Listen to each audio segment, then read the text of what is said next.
13 জানুয়ারি রাত 8:23 দিকে সাবেক প্রধানমন্ত্রী শেখ হাসিনার পুত্র সজীব ওয়াজেদ জয় এক ফেসবুক স্ট্যাটাসের মাধ্যমে বার্তায় লিখেন যে অনির্বাচিত অসাংবিধানিক ইউনূস সরকার আমার এবং আমার পরিবারের বিরুদ্ধে অপপ্রচার চালিয়ে যাচ্ছে।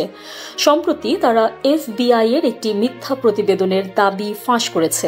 জয় লেখেন যে তারা যে FBI এজেন্টের নাম দিয়েছে তিনি কয়েক বছর আগে FBI থেকে অবসর নিয়েছিলেন। তারা যে বিচার বিভাগের আইনজীবীকে আমার তদন্ত করছেন বলে দাবি করেছেন তিনি 2013 সালে মারা গেছেন। জয় তার মৃত্যু বাণী সম্বলিত একটি লিঙ্কও শেয়ার করেছেন।